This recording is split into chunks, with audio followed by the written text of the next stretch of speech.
Teologia da Reforma Protestante, falando da questão do batismo infantil e aqueles que eram chamados de rebatizadores. Vimos a vida do pastor Rubem Maia. Agora vamos ver a vida de um outro cristão, Felix Menz. Um artigo extraído da internet.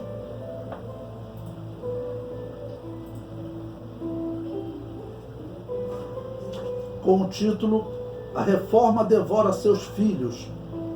O terrível fim do anabatista Felix Menz.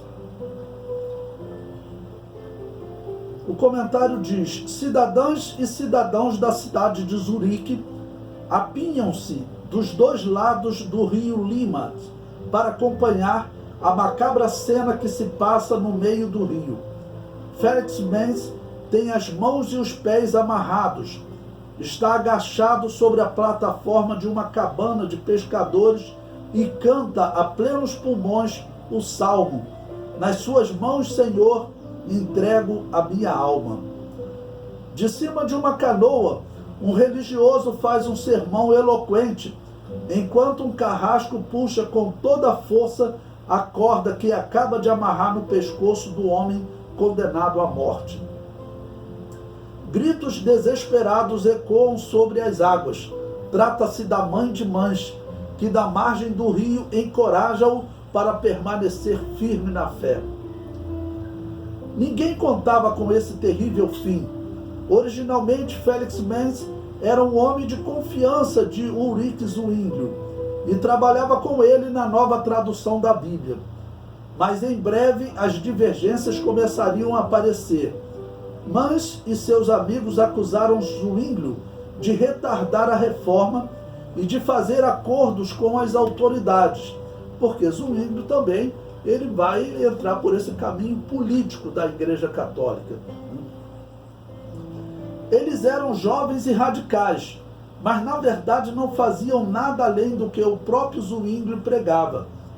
Eles tomavam a Escritura Sagrada como o único princípio da sua fé e de suas ações. Contestavam, portanto, entre outras coisas, a existência do purgatório e exigiam a abolição da Santa Missa e do batismo para crianças, porque em nenhum lugar da Bíblia havia menção para essas duas práticas. Então eles condenavam, principalmente aquela missa da Igreja Católica, onde o povo não podia beber o vinho, né? Onde o povo que comia o pão não podia mastigá-lo para não ferir o corpo de Jesus, né? E principalmente aquela prática do batismo infantil. Lembrando que essa prática vinha desde o ano 230 da era cristã, quando algumas igrejas, a igreja pagã que estava em Roma, né, do bispo Estevão, ele foi excluído exatamente por adotar essa prática na sua igreja, substituindo a prática pagã romana de fazer consagração das crianças. O batismo cristão ele é muito diferente de qualquer consagração de crianças, até como os judeus faziam através da circuncisão, né? Claro, com os nascidos do sexo masculino. O batismo cristão, desde aquela época, do ano 230, sempre foi argumentado que ele era para acontecer após a pessoa fazer uma confissão dos seus pecados, um reconhecimento dos seus pecados e uma confissão de fé. Prosseguindo na leitura do artigo, uma semana para batizar. No dia 17 de janeiro de 1525, na cidade de Zurique, surgiu um debate entre Felix Menz e o reformador Zwinglio. Segundo Menz e seus companheiros de fé, o batismo só faria sentido se a pessoa batizada pudesse ela própria dar testemunho da sua fé. Zwinglio contesta essa ideia e o governo de Zurique alia-se a ele. O governo ordena que todas as crianças que não haviam sido batizadas fossem batizadas no período de uma semana. Do contrário, seus pais teriam que deixar o município de Zurique. Por quê? Zurique, como eu disse, era uma cidade religiosa, uma cidade reformada, que seguia a religião reformada, né? Lembrando que a religião reformada seguiu o padrão da Igreja Católica, o padrão de ser uma religião estatal, controlada por um Estado, né? E assim eles estão exatamente perseguindo aqueles que não concordavam com a religião ligada a um Estado e diziam que eles deveriam ter a sua fé independente do que o rei ou o governador determinasse. Prosseguindo na leitura do artigo. 4 dias depois, o governo proibia os adeptos do batismo na idade adulta de falarem em público. Mengs não se submeteu e continuou batizando adultos que haviam sido batizados quando criança. 10 dias depois, Mengs foi preso, mas fugiu da prisão e continuou negando o batismo infantil. Né? Ou seja, ele tinha que pregar em locais distantes, em outras cidades, né? Porque viver em uma cidade juntamente com as igrejas reformadas e católicas, eles não podiam. Em novembro de 1525, convocou-se um debate com duração de 3 dias.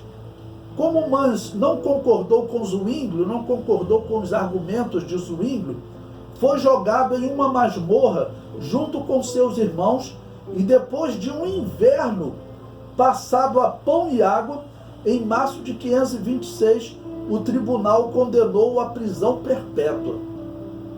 Tudo isso por ele discordar, né, do batismo infantil dos reformados.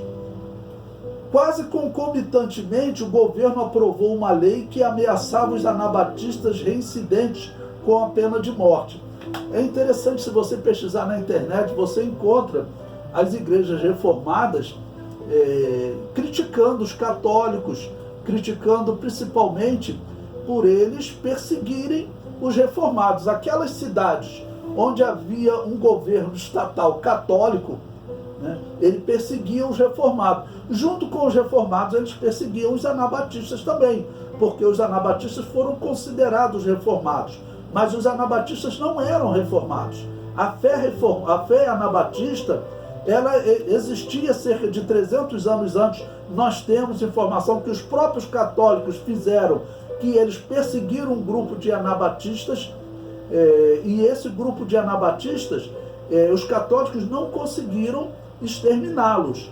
Lembrando o historiador francês Daniel Rups, membro da Academia Francesa de Letras, ele declara que a Igreja Católica não conseguiu exterminar o grupo de anabatistas que existiram 100, 200, 300 anos antes de Lutero.